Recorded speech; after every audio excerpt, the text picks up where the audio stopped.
اهدنا الصراط المستقیم، ہم کو سیدھے رستے چلا۔ بسم اللہ الرحمن الرحیم۔ عورتوں پر ظلم، اس مضمون کا عنوان ہے عورتوں پر ظلم۔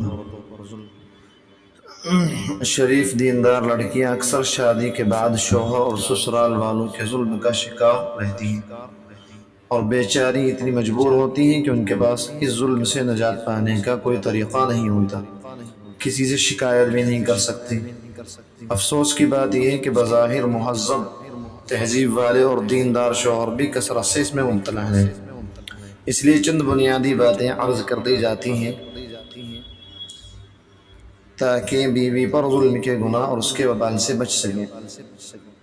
کلام پاک میں بیوی کو لباس کہا گیا ہے، یعنی بیوی راحت کا ذریعہ ہے اور ایسی قریب ہے جیسے لباس، چونکہ جو جتنا قریب ہو اتنا ہی اس کا حق بھی زیادہ ہوتا ہے، اس لیے بیوی کا شوہر پر بڑا حق ہے۔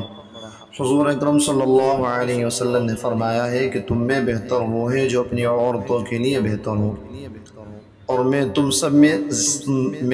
سب سے زیادہ اس معاملے میں بہتر ہوں۔ سمجھ لیں کہ قرآن اور حدیث کی روح سے شوہر کے لیے بیوی کا شرعی مقام بہترین دوست کا ہے، اس لیے شوہر کو اپنی بیوی سے ایسے سلوک کا حکم ہے جو ساتھ رہنے والے ایک بہترین دوست سے کیا جاتا ہے۔ اس کی دلجوئی اور اس کے ساتھ خوش خلقی، اچھی عادت سے پیش آنا اس کا حق ہے۔ حضرت حکیم الامت رحمۃ اللہ علیہ فرماتے ہیں، بیوی کا صرف یہی حق نہیں ہے کہ اس کو صرف کھانا کپڑا دے دیا، بلکہ اس کی دلجوئی بھی ضروری ہے، یعنی اس کو خوش رکھنا، اس کے دل کو خوش کرنا، اس سے اچھی عادت، اچھے اخلاق کے ساتھ بات چیت کرنا، اچھی عادتیں اس کے ساتھ برتنا۔ دیکھیے فقہا نے یعنی علماء کرام نے بیوی کی دلجوئی کو یہاں تک ضروری سمجھا ہے کہ اس کی دلجوئی کے لیے جھوٹ بولنا بھی جائز فرما دیا ہے۔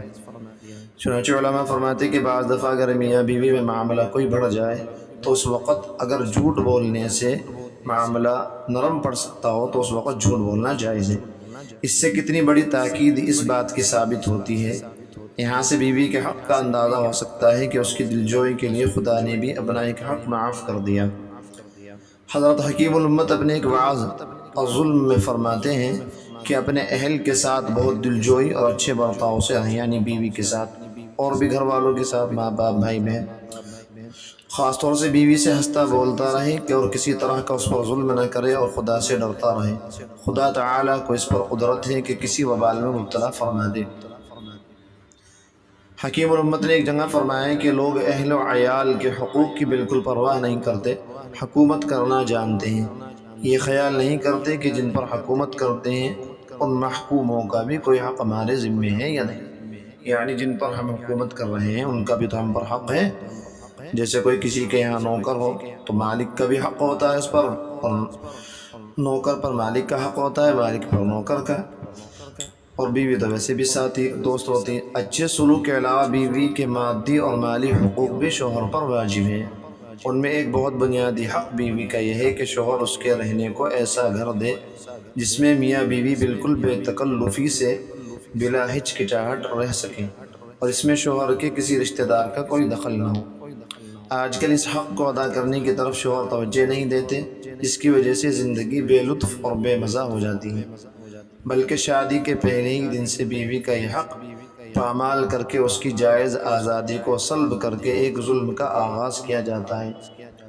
یاد رکھنا چاہیے کہ جب تک بیوی از خود یعنی خود سے دل کے خوشی کے ساتھ شوہر کے ماں باپ یا کسی اور رشتہ دار کے ساتھ مل جل کر رہنے کو تیار نہ ہو، اس کو مل جل کر رہنے پر تیار کرنا ظلم ہے۔